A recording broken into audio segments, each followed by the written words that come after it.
que esto puede sonarle extraño a mucha gente, es que la Biblia no nos manda celebrar esta semana de manera particular para recordar los eventos de la pasión, de la semana de la pasión de nuestro Señor Jesucristo. O sea que la respuesta más corta es no, la Biblia no nos manda necesariamente que apartemos esta semana para recordar esos eventos de la pasión.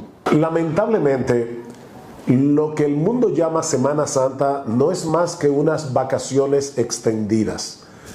Se vende este tiempo como un tiempo de recogimiento. Se habla en las iglesias de el deber que tenemos de meditar en la muerte de nuestro Señor y en el significado de esa muerte, pero lo cierto es que para la mayoría de las personas, vuelvo y te repito, este es un tiempo no solamente de vacaciones, sino de unas vacaciones que en muchos casos tienen muy poco de santas.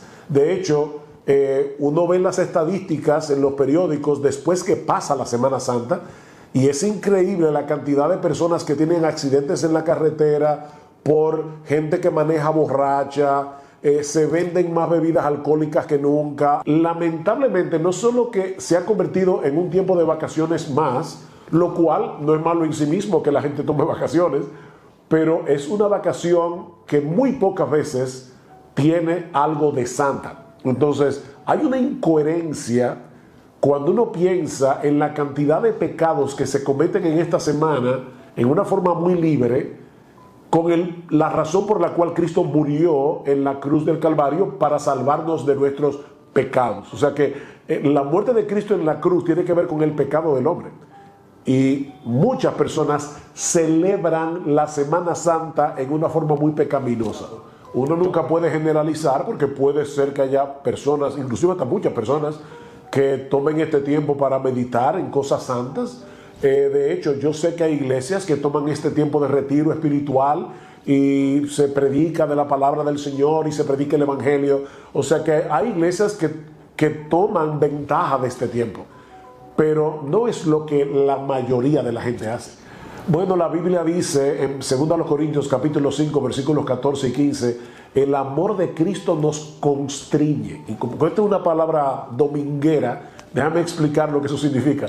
El amor de Cristo nos empuja, el amor de Cristo nos presiona, el amor de Cristo nos mueve por el hecho de que si uno murió por todos, luego todos murieron y por todos murió para que los que viven ya no vivan para sí mismos, sino para aquel que murió y resucitó por ellos. Entonces, el amor de Cristo nos debe constreñir, nos debe mover a reflexionar en ese amor y en la entrega que debemos nosotros tener a Él por causa de ese amor en esta semana, o eso es algo de toda la vida. Me encantó un pastor, amigo nuestro, Eduardo, Will Graham, que grabó un video que decía: Dios pide de nosotros no una Semana Santa, sino una vida santa.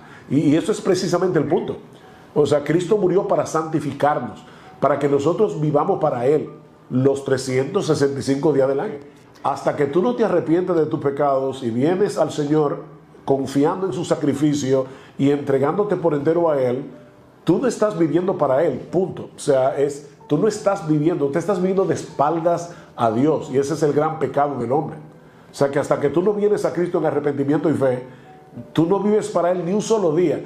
Aún, Eduardo, en el caso de aquellos religiosos que aprovechan la Semana Santa para llevar a cabo ciertos rituales, porque te voy a decir algo, así como es verdad que hay personas que se van de borrachera a una vida licenciosa en esta semana, hay personas que de verdad se recogen religiosamente y llevan a cabo ciertos rituales durante la Semana Santa. Ahora, se olvidan del Señor el resto entero del año. Y te voy a decir algo, tan terrible es el que algunas personas tomen este tiempo como un periodo de vacaciones pecaminosas y licenciosas, como que tú calmes tu conciencia celebrando ciertos rituales durante estos días, cuando en realidad tú no te has arrepentido de tus pecados, tú no has confiado en esa muerte de Cristo en la cruz, ni te has entregado por entero a Dios. No calmes tu conciencia porque tú hagas ese tipo de cosas. Ya Cristo padeció en la cruz todo lo que nos tocaba a nosotros padecer para ser salvos. Entonces, en ese sentido, ya Él pagó el precio completamente. No tenemos que hacerlo nosotros. Por eso es que la Biblia dice, por gracia sois salvos. Gracia es un regalo inmerecido de parte de Dios, por medio de la fe, no por obras para que nadie se gloríe. De hecho, esa práctica, Eduardo, de practicar penitencia, viene de una mala traducción de la Vulgata Latina. Tú sabes que la Vulgata Latina era una versión de la Biblia del griego y el hebreo al latín, que no era una buena traducción, pero fue la traducción que se usó por muchos años durante la Edad Media. Y cuando la Biblia usaba en el griego la palabra metanoia, que significa arrepentimiento, cambio de mente, cambio de vida, la Vulgata Latina lo tradujo a hacer penitencia. Entonces, esa práctica vino de una mala traducción de las Escrituras. La Biblia no nos manda a hacer penitencia. La Biblia nos manda a confiar en Cristo, quien sufrió en la cruz del Calvario lo que nuestros pecados merecen por causa de la justicia y la santidad de Dios. Que cuando tú tienes una deuda tienes que pagarla. Cada vez que nosotros pecamos contra Dios, nosotros estamos violando su ley y estamos adquiriendo una deuda con su justicia. Ahora, esa deuda, Eduardo, es infinita porque nosotros pecamos cada microsegundo de nuestra vida. Como hemos dicho otras veces en estos mismos programas, el mandamiento más importante de la Biblia es: amarás al Señor tu Dios con todo tu corazón, con toda tu alma, con toda tu mente, con todas tus fuerzas, y al prójimo como a ti mismo. Eso no lo obedece nadie ni por un segundo. ¿Qué quiere decir eso entonces? Que nosotros vivimos violando los dos mandamientos más importantes todo el tiempo. ¿Quién podía pagar esa deuda infinita? La Biblia dice que la paga del pecado es la muerte. Así que un ser perfecto en justicia, en santidad y en valor tenía que morir por nosotros. Y el único ser en todo el universo que tiene esas dos características es Dios mismo. Y Él no puede morir porque es Dios. Entonces, ¿qué pasó? Que Dios se hizo hombre. La segunda persona de la Trinidad se encarnó primero para obedecer la ley en mi lugar, lo que yo no podía hacer, obedecer la ley de Dios perfectamente, y luego morir en sustitución mía para pagar por mis pecados. Entonces, para la primera parte de la pregunta, ¿por qué tenía Cristo que morir? Bueno, porque la paga del pecado es la muerte, y Dios es perfectamente justo, pero es perfectamente amoroso. Así que en su amor, Él proveyó el sacrificio. En su amor, Él pagó. Y eso es lo glorioso del Evangelio. Y volviendo a tu pregunta anterior de las penitencias, por eso es que yo no tengo que latigarme, ni tengo que caminar sobre brasas, ni hincarme sobre pullas. Yo no tengo que hacer eso, porque ya Cristo sufrió todo lo que era necesario sufrir por el pecado. Él lo sufrió en la cruz. Que como bien decía Benjamin Franklin, hay solo dos cosas seguras en la vida: la muerte y los impuestos. Y en nuestro país, por lo menos, algunas personas pueden evadir los impuestos, pero no hay un país en el mundo donde las personas puedan evadir la muerte. Entonces todos tenemos una cita con la muerte, y la única forma en que nosotros podemos presentarnos delante del tribunal de Dios es habiendo confiado en el justo que murió por los injustos. Eso es en cuanto a aquellos que no conocen al Señor. Vuelvo y repito, no trates de calmar tu conciencia con rituales esta semana para luego vivir tu vida como tú quieras, porque eso no tiene sentido.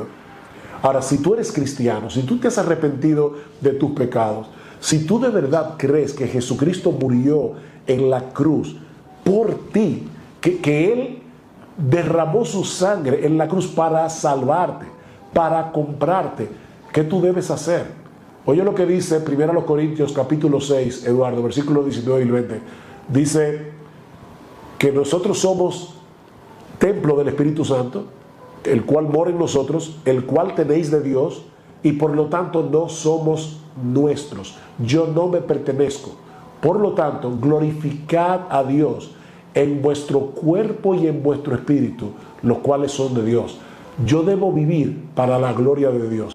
Pero esa noche el Señor hizo ver a sus discípulos lo que yo quiero hacerles ver en esta mañana.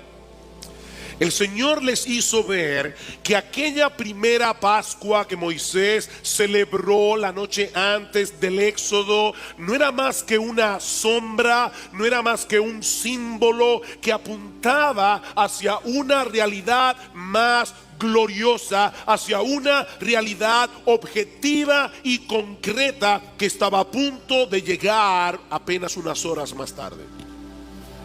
Podemos dividir este pasaje en tres partes. En primer lugar, veremos los detalles de la preparación en los versículos 12 al 16. Luego el anuncio del traidor en los versículos 17 al 21. Y luego la introducción de una nueva Pascua en los versículos 22 al 25. Así que veamos en primer lugar los detalles de la preparación. Versículo 12 una vez más. El primer día de la fiesta de los panes sin levadura, cuando se sacrificaba el cordero de la Pascua. Noten ese detalle editorial que Marcos incluye en su narración. Llegó ese día en que se sacrificaba el cordero de la Pascua. Sus discípulos le dijeron: ¿dónde quieres que vayamos y hagamos los preparativos para que comas la Pascua? Por más de 3 años Jesús y sus discípulos habían estado predicando el evangelio por toda Judea y por toda Galilea sin una residencia fija. Y miles de peregrinos habían llegado a la ciudad de Jerusalén por causa de la fiesta. La pregunta es: ¿dónde encontrarían ellos un lugar seguro en el cual pudieran comer todos juntos, Jesús y sus discípulos, la cena pascual? Porque recuerden, hermanos, hace unos domingos veíamos que los líderes religiosos de Israel ya le habían puesto precio a la cabeza de Jesús. Dice en Juan capítulo 12 versículo 57 que los principales sacerdotes y los fariseos habían dado órdenes de que si alguien sabía dónde estaba Jesús, diera aviso para que le prendieran. Así que la ciudad de Jerusalén estaba repleta de gente. La persona de Jesús se encontraba en ese momento entre los más buscados de Israel. ¿Cómo iban a poder reunirse esa noche 13 hombres sin provocar un incidente que pudiera poner en riesgo la integridad física de Jesús? Sobre todo porque había algo que los discípulos no sabían, pero Jesús sí sabía. Ya Judas había hablado con los principales sacerdotes. Esa es la preocupación que parece estar en la mente de los discípulos cuando le preguntan al Señor: ¿qué vamos a hacer? Llegó el día de la Pascua. ¿Dónde encontraremos un lugar en la ciudad de Jerusalén en la cual podamos comer esa Pascua contigo? Ah, mis hermanos, pero Jesús está en control. Jesús está en control. Él no tenía todo preparado. Dice en el versículo 13: y envió a 2 de sus discípulos. Y por Lucas capítulo 22 versículo 8 sabemos que esos 2 discípulos eran Pedro y Juan. Dice: envió a 2 de sus discípulos sin que Judas lo supiera. Y les dijo: id a la ciudad y allí os saldrá al encuentro un hombre que lleva un cántaro de agua. Seguidle. Y donde él entre, decid al dueño de la casa: el maestro dice: ¿dónde está mi habitación en la que pueda comer la Pascua con mis discípulos? Hay 2 cosas que debemos resaltar en este pasaje. La primera es que en aquellos días las mujeres solían llevar el agua en cántaros, mientras que los hombres cargaban el agua en pieles. Así que era muy extraño encontrarse con un hombre cargando un cántaro de agua. Por eso es que el Señor le dice: vayan a Jerusalén. Ellos están en Betania, 3 kilómetros al sur. Vayan a Jerusalén y ustedes se van a encontrar en la calle con un hombre cargando un cántaro de agua. No iban a haber muchos hombres haciendo eso. Ahora, lo segundo que quiero resaltar aquí Mis hermanos, es que no había manera de que Jesús pudiera saber de antemano que al entrar en la ciudad de Jerusalén, Pedro y Juan iban a toparse con ese hombre. De más está decir que es un hecho incontrovertible que en aquellos días no habían celulares.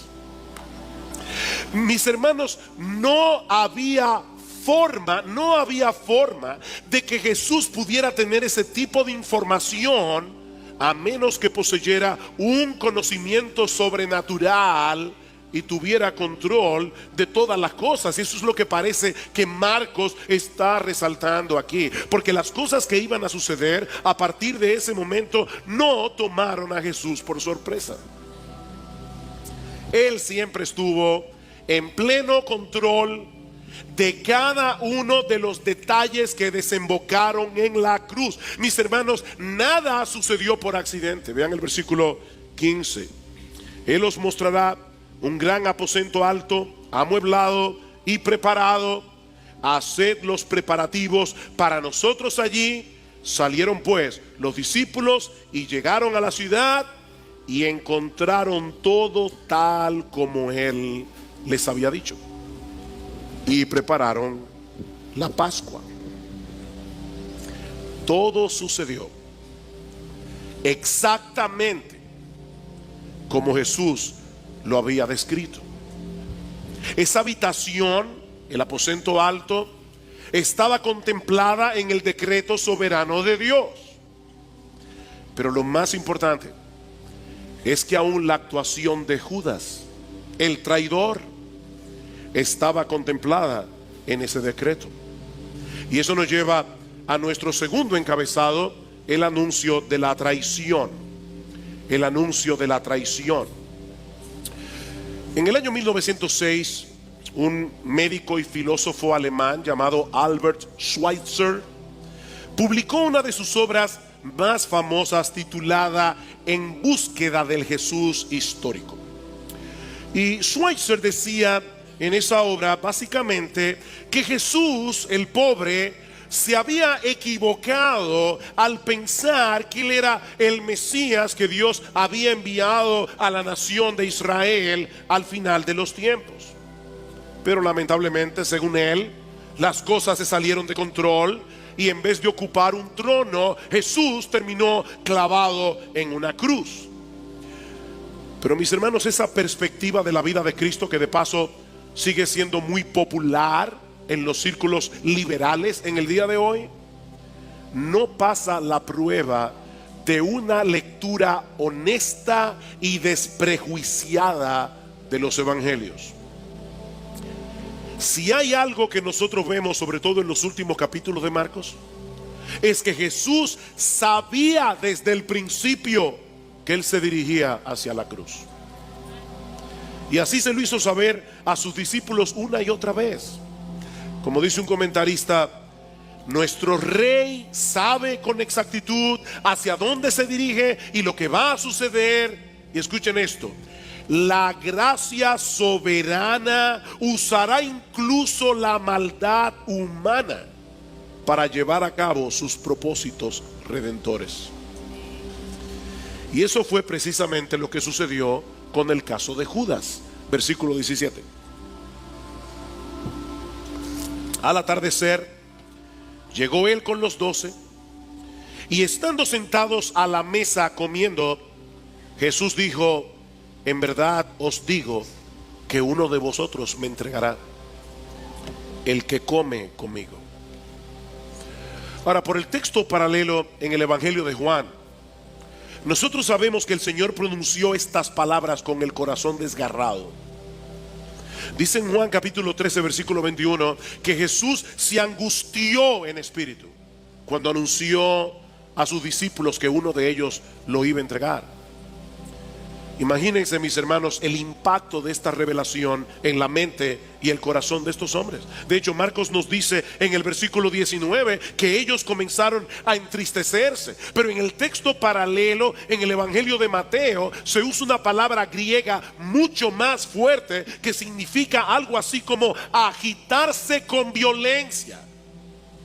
Eso cayó como un rayo en el corazón de los discípulos. ¿Cómo es posible que en medio de ellos hubiera un traidor? Ahora es interesante notar que en vez de acusarse mutuamente, ¿qué hicieron ellos? Comenzaron a dudar de sí mismos. ¿Acaso soy yo, Señor? ¿Acaso soy yo, Señor? Y esta pregunta está formulada en el original de una manera tal que requiere una respuesta negativa. Es como, ¿verdad que no soy yo? ¿Verdad que no soy yo, Señor? Yo conozco mis debilidades, pero no puedo imaginarme siquiera que yo pudiera hacerte algo así. Todos ellos experimentaron esa noche lo que alguien ha llamado una saludable autodesconfianza.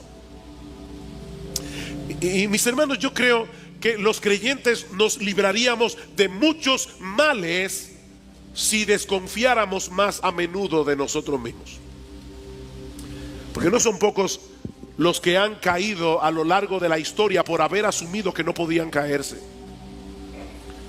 El que piensa que está firme, cuidado, cuidado, mire que no caiga. Mis hermanos, nosotros somos muy débiles, muy débiles. Y si queremos terminar bien nuestra carrera, no debemos poner nuestra confianza en nuestras propias capacidades. No podemos poner nuestra confianza en los años que tenemos en la fe. Es en dependencia del Espíritu de Dios. Día a día, descansando enteramente en la gracia que Él nos da, porque de otra manera no vamos a poder resistir hasta el final en la lucha con el pecado que mora en nosotros. En ese momento los discípulos estaban actuando con cordura al dejar un margen de probabilidad en contra de ellos mismos. ¿Verdad que no soy yo, Señor? Jesús no responde directamente a la pregunta, pero les reitera la realidad de que en medio de ellos había un traidor. Dice más adelante en el versículo 20, es uno de los 12. Es uno de ustedes, el que moja el pan conmigo. El Señor no solo conocía lo que había en el corazón de Judas, el Señor conocía lo que había sido profetizado en las Escrituras más de 1000 años antes. En el Salmo 41, versículo 9, donde el salmista dice que el traidor del Mesías sería alguien cercano, sería uno que comía de su pan. Y de hecho en el Evangelio de Juan, Jesús cita esa profecía. Los judíos, cuando comían, acostumbraban a colocar en la mesa unos tazones con salsa de frutos secos, especias, vinagre, y ellos mojaban eso con el pan sin levadura. Nosotros hacemos eso en el día de hoy. Cada uno de esos tazones normalmente se calculaban de acuerdo a 3 o 4 comensales, ¿verdad? Porque si hay muchos en la mesa, tiene que haber varios tazones para que los comensales más cercanos puedan usarlo. Ahora dice aquí que el traidor era uno que iba a mojar el pan junto con Jesús. Y eso nos sugiere, mis amados hermanos, que la noche de la traición Judas estaba sentado cerca del Señor. No como lo pintó Miguel Ángel en la Santa Cena, que Judas está al final. El traidor es uno que moja el pan conmigo. Y esto es un elemento que añade horror a la traición. No fue un extraño el que finalmente decidió vender a su maestro por 30 piezas de plata. Era uno de los suyos, alguien cercano, que había vivido con él por más de 3 años, que había sido testigo presencial del poder, la sabiduría y sobre todas las cosas el maravilloso, hermoso y extraordinario carácter de nuestro bendito Señor y Salvador. Sí, la traición de Judas estaba contemplada en el decreto soberano de Dios. Pero ¿sabes qué, mi amigo? Nosotros no somos títeres del decreto divino. Cada uno de nosotros es responsable por las decisiones que toma, porque en cada momento nosotros decidimos hacer lo que queremos hacer. No somos títeres del diablo, ni somos títeres de Dios. Versículo 21. Porque el Hijo del Hombre se va, tal y como está escrito de él. Pero ay de aquel hombre por quien el Hijo del Hombre es entregado. Mejor le fuera a ese hombre no haber nacido. Este es uno de esos textos de las Escrituras en los que podríamos detenernos varias semanas sin agotar su contenido. Jesús tenía que morir y tenía que ser durante la Pascua. Recuerden lo que vimos hace unos domingos atrás cuando estudiamos los versículos 1 y 2 del capítulo 14. ¿Recuerdan? Los líderes religiosos de Israel habían tomado la decisión de arrestar a Jesús y llevarlo a la muerte después de la fiesta de la Pascua. ¿Recuerdan? Ellos decían, no durante la Pascua. Esto puede levantar un tumulto en el pueblo. Nosotros no sabemos cómo va a reaccionar la multitud cuando vean al que dice ser su Mesías siendo arrestado precisamente en una fiesta como la Pascua, que levantaba y ponía a flor de piel el nacionalismo judío. No durante la Pascua, pero mis hermanos, ningún hombre puede frustrar los planes de Dios. Y estaba escrito que el Mesías sería sacrificado durante la Pascua, porque Él es el Cordero de Dios que quita el pecado del mundo. No podía ser en otro momento. Y saben, mis hermanos, qué fue lo que precipitó la actuación de los sacerdotes y los escribas. ¿Por qué tuvieron que hacer precipitadamente un plan B? Por la traición de Judas, precisamente. Por la traición de Judas. Dice en el Evangelio de Juan que cuando estaban sentados a la mesa comiendo la cena pascual, Jesús le dio a Judas el pan mojado y le dijo directamente: lo que vas a hacer, hazlo pronto. Judas sale del aposento alto y avisa a los sacerdotes que el momento había llegado.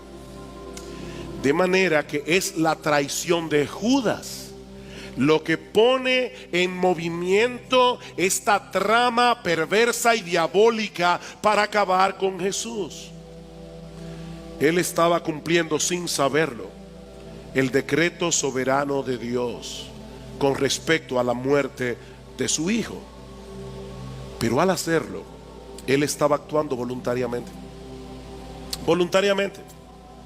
Bajo su completa y total responsabilidad. Judas esa noche hizo lo que él quiso. ¿Saben por qué? Porque él no amaba a Jesús. 3 años cerca, pero no amaba a Jesús. Jesús era para Judas simplemente un medio para lograr otro fin.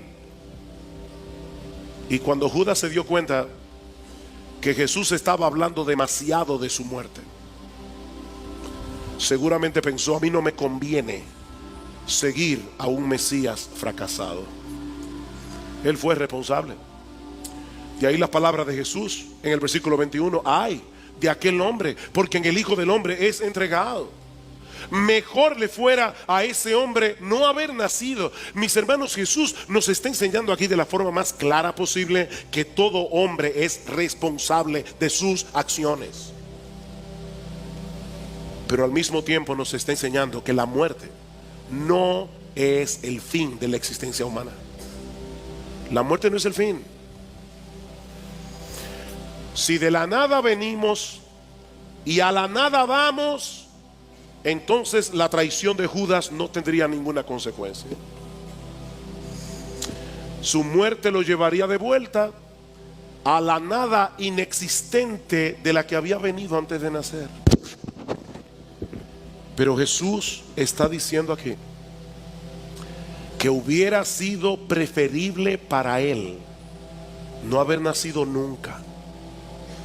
que tener que enfrentar las consecuencias eternas de su pecado.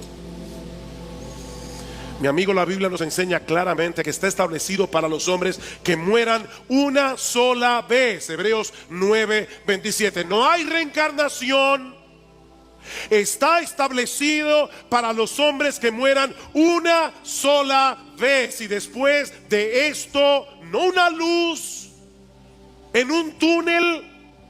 Después de esto, el juicio. Somos responsables de nuestra existencia. Estar vivo es una responsabilidad. ¿Saben por qué? Porque la vida termina en un tribunal. La vida termina en un tribunal. Cuando cada uno de nosotros comparezca ante la presencia de Dios para dar cuentas de nosotros mismos. De hecho, miren, si no va a haber un juicio al final de esta vida es una broma muy pesada. Una broma muy pesada. Pero es aquí precisamente donde entra en juego el significado de aquella primera Pascua que los judíos celebraron en Egipto la noche antes de su liberación. Dios, en su inmensa bondad, había provisto una salida de escape para poder perdonar nuestros pecados y al mismo tiempo mantener intacta su justicia. Y eso nos lleva a nuestro tercer y último encabezado: la introducción de una nueva Pascua. La introducción de una nueva Pascua. Cuando los judíos celebraban la Pascua, ellos tenían que seguir algo así como una especie de guión. Había un guión que ellos debían seguir paso por paso. Había una serie de cosas que ellos debían hacer. Había una serie de palabras que ellos debían pronunciar. Se colocaban en la mesa 4 copas de vino y doblemente diluidas en agua, que debían tomarse durante la cena en ciertos momentos específicos, mientras el padre de familia bendecía los elementos, el pan, la hierba, el vino, el cordero, y explicaba el simbolismo de cada una de esas cosas. Por ejemplo, el padre levantaba el pan y decía: este es el pan de nuestra aflicción, el que nuestros padres comieron en el desierto. Y así sucesivamente. Ahora, mis hermanos, imagínense la sorpresa de los discípulos cuando de repente Jesús se aparta del guión que los judíos habían seguido por cientos de años en una sociedad estrictamente marcada por sus tradiciones, y cambia por completo el significado de los elementos. Versículo 22. Y mientras comían, tomó pan y habiéndolo bendecido, lo partió, se lo dio a ellos y dijo: tomad, esto es mi cuerpo. En el Evangelio de Mateo dice: tomad, comed, esto es mi cuerpo. En otras palabras, este es el pan de mi aflicción, el pan que representa mi cuerpo, que será partido dentro de unas horas en la cruz del Calvario. Toman y coman de este pan, pero de ahora en adelante, cada vez que lo hagan, no lo harán en memoria del éxodo, lo harán en memoria de mí, como dice el texto de Lucas 22, versículo 9, 19. ¿Ustedes se imaginan eso, mis hermanos? ¿Qué pensaba Jesús de sí mismo, que de golpe y porrazo decide cambiar el significado de una fiesta religiosa que servía de recordatorio a uno de los eventos más importantes en la historia de Israel? ¿Qué era lo que Jesús pensaba de sí? Este es el pan de mi aflicción, cómanlo en memoria de mí. Pero el asunto no termina ahí. Marcos nos dice en el versículo 23 que inmediatamente después el Señor tomó en su mano una de las copas de vino. Y por varias razones, de verdad, hermanos, que yo no puedo entrar en esta mañana porque el tiempo no nos lo permite, por la secuencia de eventos, es 99.9% seguro que esa copa de vino era la tercera o penúltima copa que se tomaba durante la cena. Y dijo a sus discípulos, y luego van a ver por qué señalo eso, y digo a sus discípulos: esto es mi sangre del nuevo pacto, que es derramada por muchos. En los días del Antiguo Testamento, los pactos eran ratificados literalmente con sangre. Dos personas entraban en pacto, la una con la otra, partiendo un animal en dos y pasando por en medio de las dos mitades. Yo sé, niños, que eso suena grosero, pero esto es básicamente una especie de juramento autocondenatorio si uno de los dos dejaba de cumplir su parte en el pacto.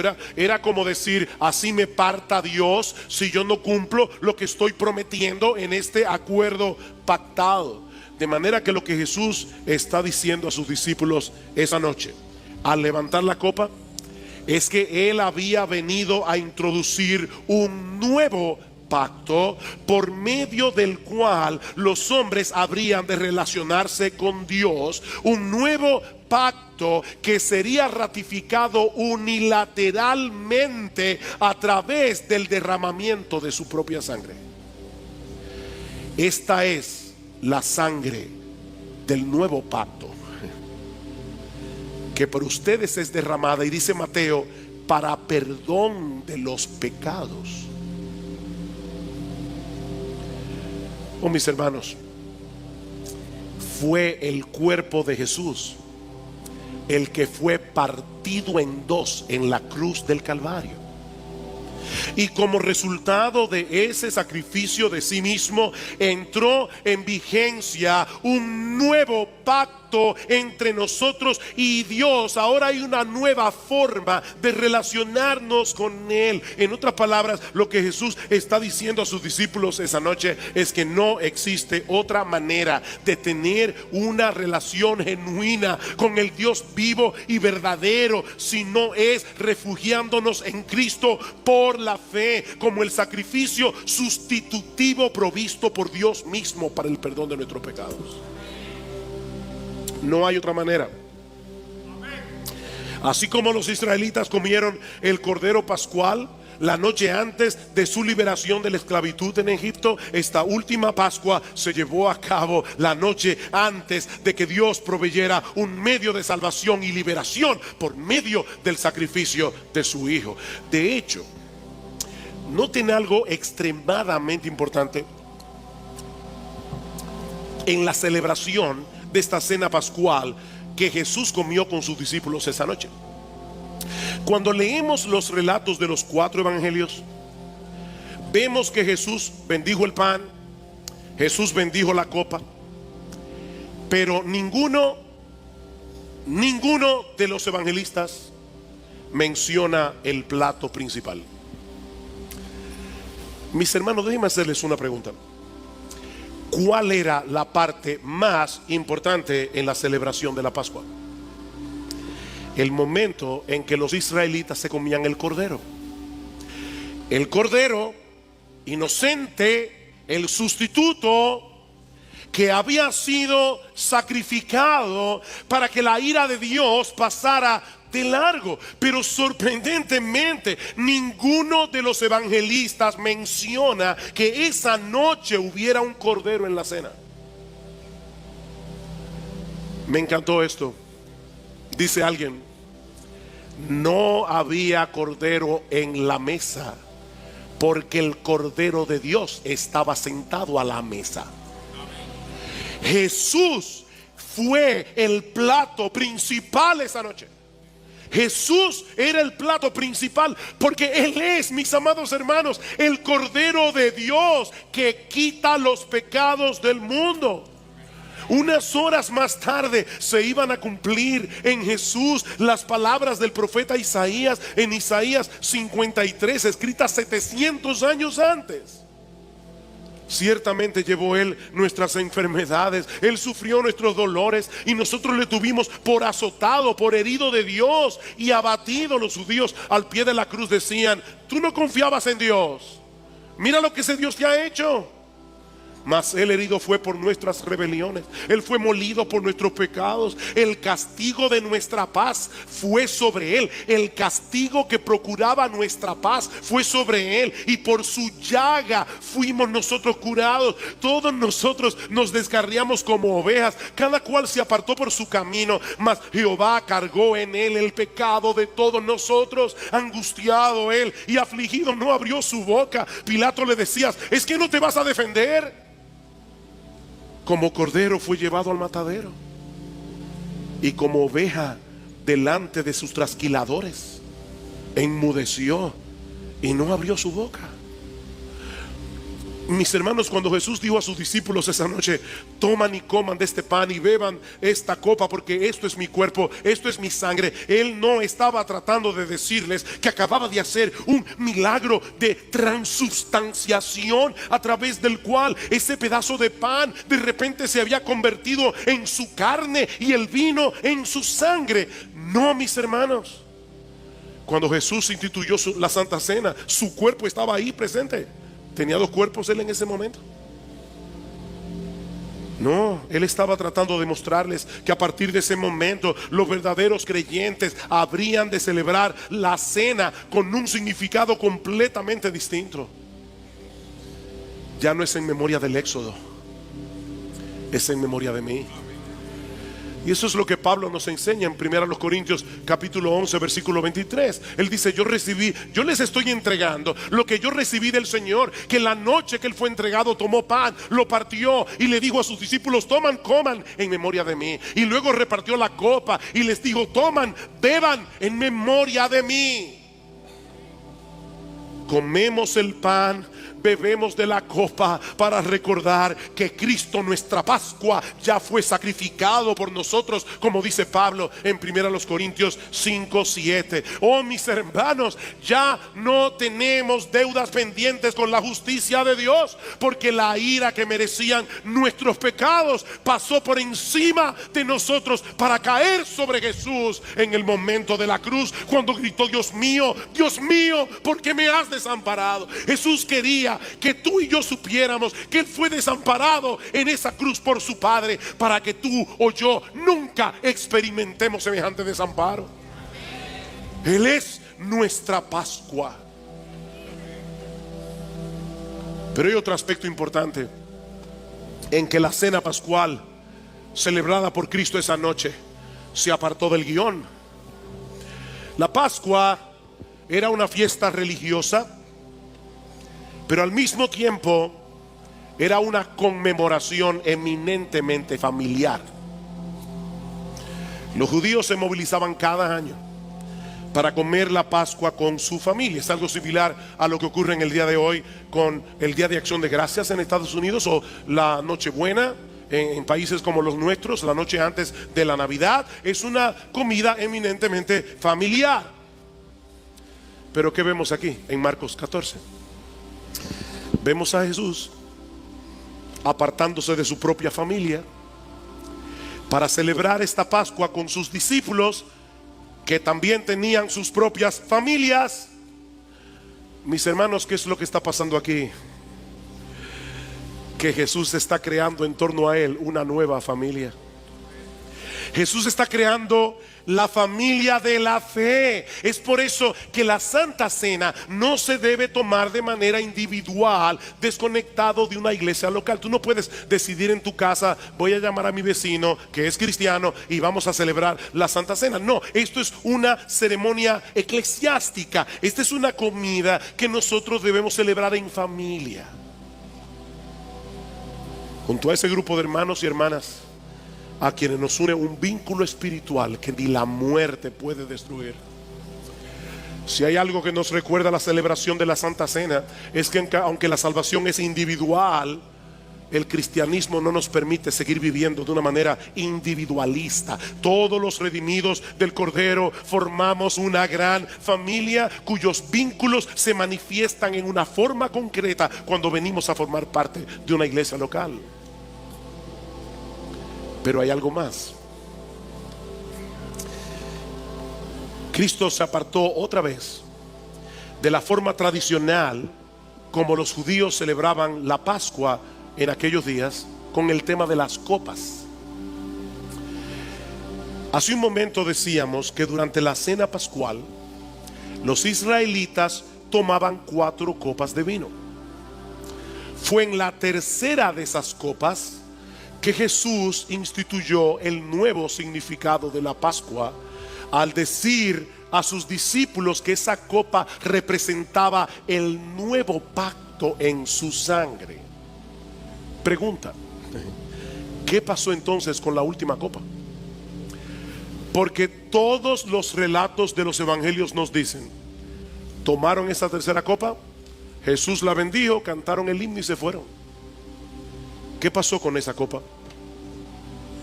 Vean el versículo 25. En verdad os digo, ya no beberé más del fruto de la vid hasta aquel día en que lo beba nuevo en el reino de Dios. El Evangelio de Mateo añade un detalle, dice: os digo que desde ahora no beberé más de este fruto de la vid hasta aquel día cuando lo beba nuevo con vosotros en el reino de mi Padre. Mis hermanos, yo no sé ustedes, pero esto para mí es increíblemente impresionante. Cristo dejó en suspenso esa última copa para que esperemos con expectación la celebración de ese banquete escatológico del que participaremos en su presencia en la consumación de los siglos. Como dice el teólogo escocés Sinclair Ferguson, él dice: la copa que usualmente llevaba la Pascua a su fin, Cristo está diciendo aquí que la bebería luego, al inicio de ese tiempo de comunión sin límites en el reino de Dios. Esa es la promesa de Jesús. Queridos hermanos, es con ese sentido de anticipación que nosotros debemos vivir la vida cristiana, anhelando la llegada de ese día que con toda certeza llegará. Todas las escrituras con respecto a Jesús se cumplieron esa noche. Por eso dice Pablo: este es el evangelio que yo les prediqué, que Cristo fue entregado a morir conforme a las escrituras, que fue sepultado y que resucitó al tercer día conforme a las escrituras. Eso estaba escrito, todo se ha cumplido y esto también se cumplirán. Mis hermanos, nosotros ya no tenemos cuentas pendientes en el tribunal de Dios, porque Cristo, nuestra Pascua, ya fue sacrificado por nosotros. Ese es el gran mensaje del evangelio. Como dice Pablo en Romanos capítulo 5 versículo 1, que habiendo sido justificados por la fe, tenemos paz para con Dios por medio de nuestro Señor Jesucristo. Tenemos paz para con Dios. Oh, qué bendita paz. Qué bendita paz. No es una paz como ausencia de problemas. Es el shalom del que hablaban los judíos, ese shalom que fue interrumpido por la entrada del pecado. Dice Cristo: ya nosotros tenemos paz para con Dios. El más justo ya nos perdonó. Así que, mi hermano, levanta tu cabeza. Levanta tu cabeza, porque a pesar de las tribulaciones y aflicciones que vamos a experimentar en este mundo caído, leíamos en Mateo capítulo 12 al principio: el mundo os perseguirá, dice el Señor, por causa mía. Pero podemos mirar hacia el futuro con confianza, porque fuimos comprados por Dios por medio de la sangre del Cordero, para poder experimentar una genuina y deleitosa comunión con Él.